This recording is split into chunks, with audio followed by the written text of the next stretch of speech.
จะว่าคือได้โทรมาไวเห็นเนาะบายแล้วบ่ท่านได้กินข้าวบายอยู่มาเสื่อนข้าวมันไก่ไปกินนี่จะไปเยี่ยมเขาเลยไปเยี่ยมท่านะมากับย่าอาชีมากับปุขี่รถพากันขี่รถผ่านก็เลยแวะเล่นน้ำลาวแป๊บหนึ่งเรากำลังซื้อผลไม้เดี๋ยวปีใหม่จะเผาปลากินเนาะบิ๊กเนาะเฮ้ยหนักลูกเลยหนักลูกหนักลูกแล้วหนักลูกแล้วหนักลูกแล้วปีใหม่เผาปลากินบิ๊กปีใหม่เผาปลาอยู่บ่ปลานิ้นบ่ปลาคอยไงได้เบิร์ดโอ้น่ะได้เบิร์ดหิวเลยตอนนี้นะสดายใส่หมวกให้ไอ้ปู่เบิ่งดูใส่หมวกรอปู่ว่าท่านได้เห็นเด้มองยังมองอันนี้บ่จะสิหาถ่ายในอันนี้เนาะปู่อยากเห็นใส่หมวกเบิ่งกันนะกล้องเพิ่นก็วุบวับสิเฮ็ดอีหยังล่ะเฮ็ดสายหมวกบ่เพิ่นว่าออกไปข้างหลังเกินนะมันติดหัวเวลาใส่พูนปู่เอ้ยพูนมันบ่นักปะโทบ่มันบ่นักปะโทบ่บิ๊กโอ้อันนี้หมวกไปรบบ่นี่มันนักอยู่บ่นักสายหมวกเปเล่เด้หมวกเปเล่บ่ได้ถึงมาน้ำมาเห็นงานซื่อนี่บ่อ๋อเพชรสายหมวกอันนี้บ่ขักแล้วหมวกใส่สวนสนามโว้ยแต่หมวกก็พอแห้งแล้วเนาะสิบ่ให้เป็นลมเฮ็ดแนวใดก็นั่นแหละมีแต่แนวนักเฮ้ยหมวกกัดโลนึงนักขึ้นว่าพื้นอีก 2-3 โลโทนชุดอีกป่ะวะอันเกิบอันนั้นอีกเด้เกิบยังก็คอมแบทอีกเด้บาทนี้แห้งนักตืมเลยวะ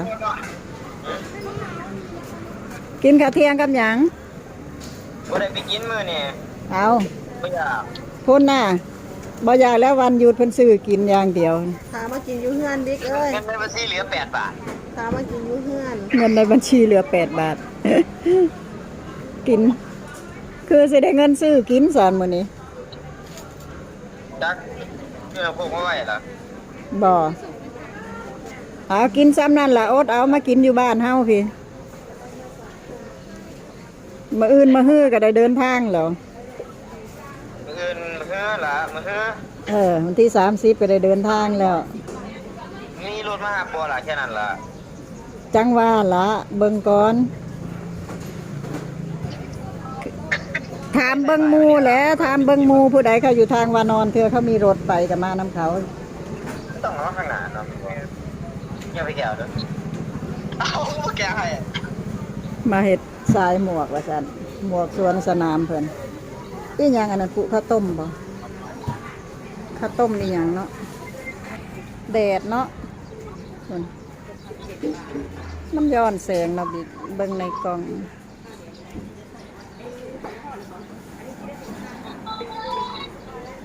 เดี๋ยวเมื่อปีใหม่ใช่เราอวยพรให้โยอวยพรให้เราในการสวนสนามเนี่ยก็สิได้พามาหาเพิ่นอยู่หั่นล่ะจักแป๊บเมื่อกี้ก็แวะหาเพิ่นอยู่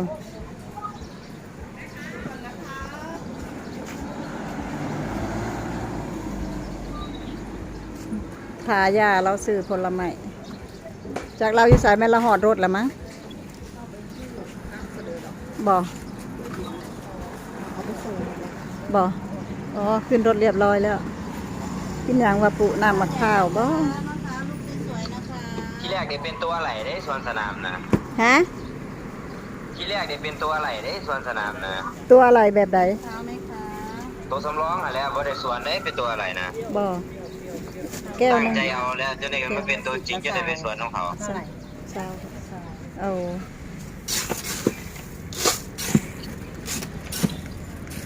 บัตรสุดท้ายก็ได้ไป ตะกี้ว่าสิบ่ได้เป็นล่ะติ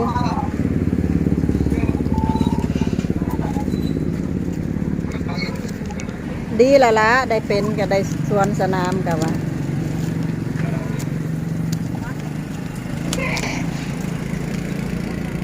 144คนน่ะ ฮะ เป็นได้ยางปีบ่ ว้ายบ่พร้อมกันกับบ่ได้แล้วเนาะถ้าต้องเอาให้พร้อมกันนั่นแหล้วถ้าวันเดินจริงนี่สิจักชั่วโมงละบาทนี่ค่ะจะสิได้เศร้าง่ายบ่จนแล้วพุ่นแล้ว อย่าว่าได้มือฝึกบ่อันเป็นลมมันมือจริงผัดเป็นลม ต่อมา อืม เอาก็ได้มา โอ้คุณนำมือคอยกระจักอีหยัง ยันมันอันนั้นยันมันมากไม่ต้องงอก อืม เอามาคนจะเข้ามา อันใด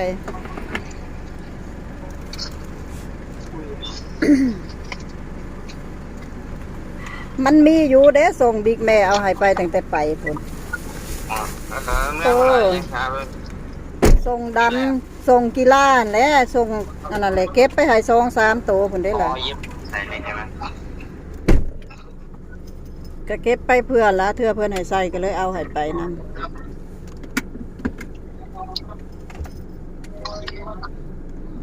เอาซะมีละเดี๋ยวเห็นงานก่อน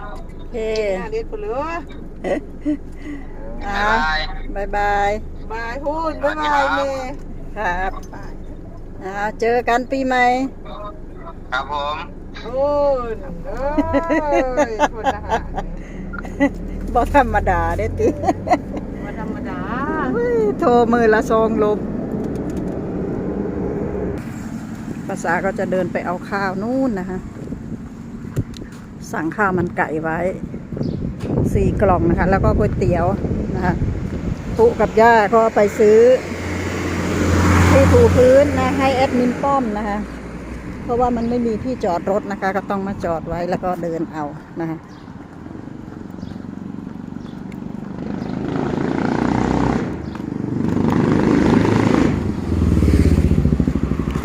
วังชะโอนนะคะวันนี้เรากินข้าวมันไก่กันนะคะ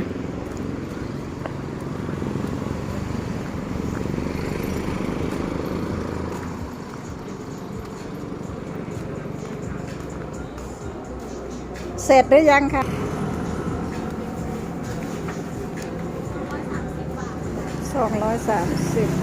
ข้าวมันไก่กล่องเท่าไหร่คะ โอ้45ก๋วยเตี๋ยว50ค่ะพี่ค่ะ โอเคหลาย ขอบคุณมากค่ะ ค่ะเมนูเที่ยงของเรานะคะ ข้าวมันไก่ ข้าวมันไก่แล้วก็ก๋วยเตี๋ยวนะคะปุ๊กินก๋วยเตี๋ยวนะคะมิวกับแอนปาสาแล้วก็แอดมินป้อมนะก็สั่งข้าวมันไก่นะคะนี่น้ำซุปนะคะไม่ได้กินนานแล้วนะคะพระนุไม่อยู่ไม่มีใครทำให้กินนะคะเนาะพระนุเก่งนะคะ FC ทำข้าวมันไก่ก็เป็นนะคะแต่ว่าภาษานี่ยังทำไม่เป็นนะคะนะพระนุทำให้กินหลายรอบแล้วนะอร่อยนะคะ FC ฝีมือพระนุนะคะทำข้าวมันไก่นี่โอ้โหใครได้ชิมบอกเปิดร้านได้เลยอร่อยมากน้ำจิ้มก็เข้มข้นนะคะมาถึงรถแล้วแต่ปุ๊กับย่ายังไม่มานะคะปุ๊น่าจะล็อกไว้นะคะ เดี๋ยวถ้าภาษาไปเปิดเดี๋ยวรถมันจะร้องอีกนะคะ F4 สำหรับคลิปนี้ก็ขอจบไว้เพียงแค่นี้ก่อนนะคะฝากกดไลค์กดแชร์กดติดตามช่อง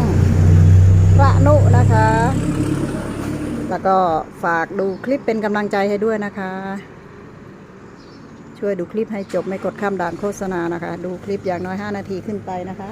ขอบคุณที่มารับชมนะคะเจอกันใหม่คลิปหน้าค่ะสำหรับคลิปนี้สวัสดีค่ะเมนูเที่ยงของเรา